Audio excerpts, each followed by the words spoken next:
With a dismissive wave of his hand, Dr. Aris Thorne, the renowned theoretical physicist, scoffed at the nurse's suggestion. Spirituality? Sister, there is no proof. Only patterns, data, and verifiable existence. He stood in the sterile hospital corridor, his sharp eyes surveying the children's ward, a bastion of human vulnerability that his logic struggled to categorize. But Dr. Thorne, blinded by his empirical certitude, didn't know that the very patterns he so vehemently sought would soon manifest in the most unlikely place: the fading drawings of a dying child. He was about to confront a truth that transcended every equation he had ever written. For in that moment, the universe itself was poised to deliver a lesson that no scientific journal could ever publish. But before we continue, tell me in the comments, have you ever witnessed something that defied all logical explanation? Share your story. And if you're drawn to stories of profound personal transformation and the mysteries of existence, subscribe to the channel and hit the bell to never miss an inspiring tale. The hospital hummed with a quiet, sorrowful energy. The scent of antiseptic mingled with the faint sweetness of flowers, a constant reminder of life's fragile hold. Fluorescent lights cast a cold, even glow on the linoleum floors, reflecting the weary faces of parents and staff. It was a place where hope battled despair daily, often in silence. Dr. Aris Thorne moved through it all with an air of detached observation. His tailored suit, a stark contrast to the scrubs around him, spoke of boardrooms and lecture halls, not hospital bedsides. His mind was a fortress of scientific principles, meticulously constructed over decades. He was here as part of a grant committee, assessing the psychological resilience of young patients. To him, emotions were chemical reactions, and faith, a coping mechanism. He had a reputation for brilliance, but also for an uncompromising, almost ruthless logic. He'd dismiss any spiritual anecdote with a cutting remark, a dismissive half-smile that spoke volumes. Yet, beneath that polished exterior, Dr. Thorne carried a quiet burden. Years ago, his younger sister, Elara, had succumbed to a rare neurological disorder. In her final days, she had spoken of dancing light particles and symphonies of color that filled her room, descriptions he had, at the time, coldly attributed to her deteriorating brain function. This unresolved grief, this unacknowledged yearning for something beyond the measurable, lay dormant beneath his scientific armor, an undercurrent to his relentless pursuit of a theory of everything. He was driven by a subconscious need to find a grand, unifying principle for the universe, believing it would somehow explain everything, even loss. Dr. Thorne's clinical assessment led him to Maya, an 8-year-old girl battling an aggressive, untreatable cancer. Maya didn't complain, she drew. Her small hands, often trembling, filled countless sketchbooks with intricate patterns, swirling lines, and clusters of points. The ward's art therapist, a kind woman named Sarah, suggested Maya was expressing an inner world, perhaps even spiritual insights.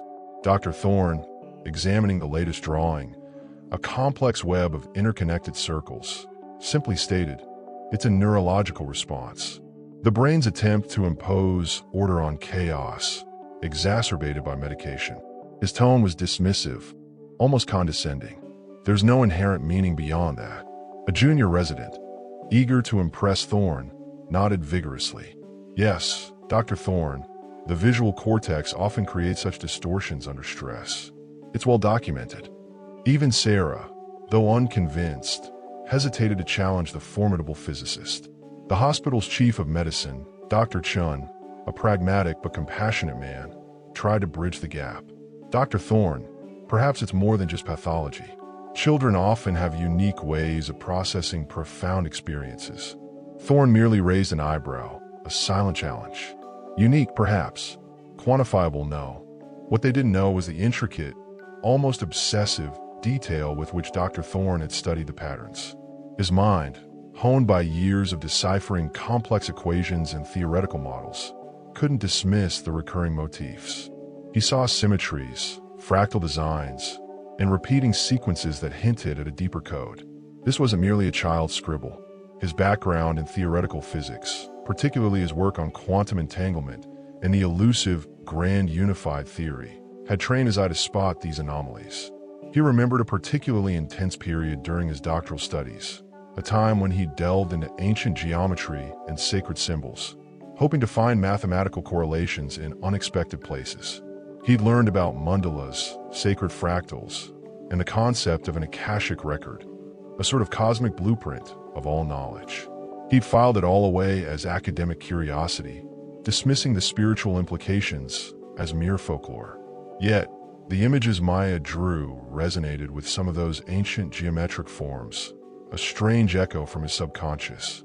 He couldn't shake the nagging feeling that there was a hidden language in her art, one he was almost, but not quite, able to translate. His photographic memory, a critical asset in his research, allowed him to recall every single line Maya had ever drawn, creating a mental database of her delusions. He found himself spending hours, late at night, trying to overlay one drawing onto another, searching for the hidden algorithm, convinced there had to be a logical explanation. He remembered a conversation with his late sister, Ilara. "Aris," she'd whispered weakly. "It's all connected, like threads of light, weaving through everything. I can see the pattern, but I can't draw it." He dismissed it as feverish babble. Now, looking at Maya's almost perfect rendering of a specific complex mathematical diagram he had seen in an obscure physics journal, a diagram representing quantum field interactions, a shiver ran down his spine. It was a pattern his own mind was struggling to fully grasp. How could a child, untrained in advanced mathematics or physics, produce such a thing? Days turned into a week. Maya grew weaker, her breathing shallow. Her latest drawing, almost impossibly intricate, covered her entire bedsheet.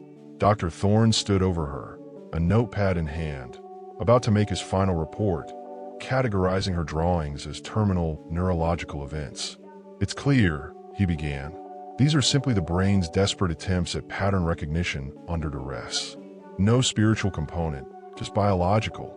At that precise moment, Maya's eyes fluttered open.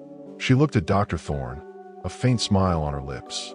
With a strength that belied her frail body, she reached out, took his hand, and with a surprisingly firm grip, guided his finger to a tiny, almost imperceptible dot on the vast drawing.